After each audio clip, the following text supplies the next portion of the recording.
Your Honor, we're also approaching on bail, being that we do have a recantment, and the recantment was pretty quick, and the complainant is also asking for a dismissal. We're going to ask for a PR bond on. Ask for,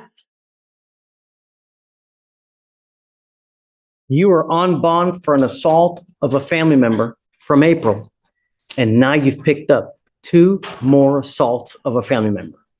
You're going to do probable cause. You have the right to remain silent. Anything you say can or will be used against you. You have the right to have an attorney present. If you cannot afford one will be appointed to you, sir. Yes, Your Honor.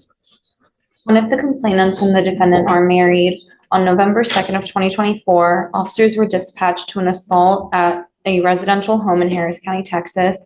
Officers met with the complainant, who stated that she and the defendant have been common law spouses for 9 years, and that complainant and defendant were at complainant's father's house having a party. The complainant went to move their car so a guest could leave. The defendant became agitated and left. The complainant caught up with him, and he was laying down on the ground. The defendant grabbed the complainant's hair and struck her with an open palm to the face. The defendant stated, "There's no mark, so there's no proof I hit you." The complainant stated she felt pain. Complainant 2 is the brother of complainant 1 and is 16 years old. Complainant 2 stated he saw the defendant cause the scene because of the vehicle being moved and observed the defendant cursing and screaming at complainant 1. Complainant 2 heard screaming and went back outside. The complainant 2 saw his dad holding the defendant by the wrist while on the ground. The defendant's parents. Oh, so the son sees him holding the wife down. Is that what you're saying? No, Judge, I'm saying that, so the brother, complainant 1's brother, saw his, Complainant 1 being the wife. yes, complainant 1 is white, Judge. Brother. So complainant 2 saw his dad holding the defendant by the wrist while on the ground. Defendant's parents are called, and the defendant was let go. The defendant began to yell and scream at complainant 2 again, and then lunged at complainant 2's dad. Complainant 2 got in between them, and the defendant struck complainant 2 with a closed fist to the side of his cheek. Complainant 2 struck the defendant once back. Officer stated a reasonable person would feel pain after being struck in the face, so he struck complainant 1 with an open palm and complainant 2. Now, the complainant in the first assault, who is that? Judge, it's Christian Martinez. So there are 2 complainants in the other assault. This is my wife, Your Honor, Stephanie Martinez. Do we need your help? You're in enough hot water as it is, Mr. Macias. I understand, sir. So it was the wife, Judge. So there are 2. So she gets another round, right? The Yes. new case is against the same complaining witness. And there are 3 open AFMs now in total. What is the one thing I asked you not to do? I understand, Your Honor. Was there no protective order at the time? There was a protective order, Judge. They said that they were having a celebration at the dad's house. So I would imagine, but I can't. This was initially sent to the ERD, so I want to keep it again. We're going to keep it. Okay. Mr. Macias, I'm going to find that you are a complete and utter danger to my society. And there's only one thing that we do. Guess what happens now? I'm entering now magistrate orders for protection on both of those people. And I'm ordering you not to have any contact with either of these people. You violate these conditions, I will have a hearing as to whether I'm going to hold you at no bond. Yes, Your Do Honor. you understand? I understand, sir. I'm also now going to put a GPS monitor on you so I know where you are at all times. And I'm ordering you not to consume alcohol or illegal drugs. Understood, sir. You understand? Yes, sir. Any more issues, I'm going to make your bond so high you'll have teeth falling out. Yes, Your Honor. Goes with you. May I make one statement before? No. Steven, sign. A few moments later. Jesus Macias, Your Honor, this was the one that was up here a little earlier. Is it, you said? Macias, he's the one that picked up, I just got to point it on the day. Oh, man. Yeah. Yeah, Okay. The 2 new assaults. 2 new assaults. Yes. Okay.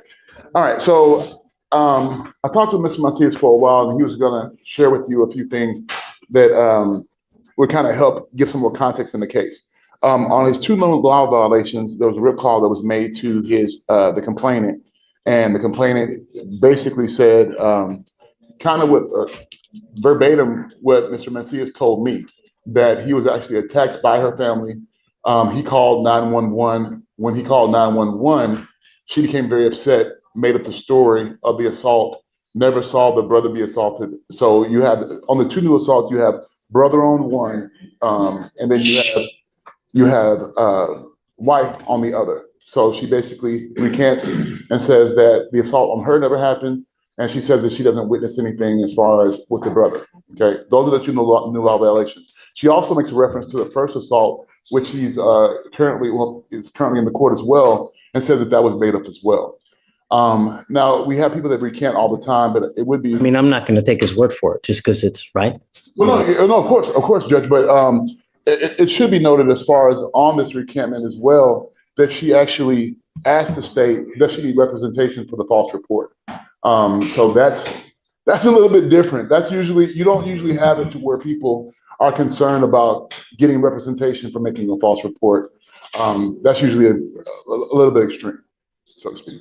She's actually asking for it to be dismissed. He's on bond for an assault against this person, picks up another assault, right? And then another assault against another person. I'm putting an order for protection in, and I don't want you to have contact with this person. I'm still going to take you in. I mean, I have something that's said here. People recant all the time after the fact because for whatever reason, but I have something here. I think that there's enough evidence to go forward. And I think that I believe that probable cause did occur. I'm not going to take your word as gospel. I don't know. Maybe the facts will show something different later on, but the evidence is going to point to whose side is correct. I don't know. Perhaps there'll be photographs. Perhaps there'll be body cam footage of what a person looked like. I don't know. But this is stuff that we got to wait for to see what happens. But Your Honor, we're also approaching on bail, being that we do have a recantment, and the recantment was pretty quick. And the complainant is also asking for a dismissal. We're going to ask for a PR bond on. This is the thing. I would definitely argue that there's going to be. I mean, at the very least, then, if that's the case, then I would like a speedy trial, because if we're gonna, yes, and I'd be happy to give that to you. I would rather do that. And I absolutely love your tenacity. Oh, I want it. I love your tenacity, but on the PR bond, understandable. Well, we know that you want to set a bond, Judge. So I did. I set it at 15,002 because I want you to understand that we mean business, and my utmost important is public safety, and that's the only thing that matters to me. Do you understand? And if I find that you have contact with this person, and I don't care what is going on, so help me. Do you understand? I understand, Your Honor. Judge, that was 15,002 on the old case. Yeah. And on the new cases, those are going to stay at Leave it as 1,000. is. I'm going to leave it as is. I'm not going to touch it what the magistrate did, but I'm just going to revoke the old one because he picked up the two new cases. I'll leave as is. Within my right to revoke it and raise it and make it higher, because I think that you're an utter danger to public, right? I'm not going to, but understand that we can. And if I find that you violate any of these conditions, I will go nuts on the bond. Do you understand? Understood, Your Honor. Okay. We've given you a lawyer. It's your responsibility to stay in touch with him. When you get out, you will have an ankle monitor, so I know where you are at all times. You're not to go within 200 feet of where she lives, or where he lives, or where they work.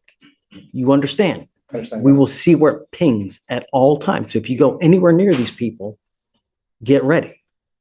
I will give you the speedy trial. I need to give them at least enough time to get their evidence, to get their motions and subpoenas in line, which is at least 30 days. And I don't press the state. I've worked for the state before, so I can be amenable to a time that works for them. I just want to be fair to him as well. I mean, it would be probably in January, but whatever date then, we're gold, whatever you want. He does. Yeah, of course. All right. Thanks.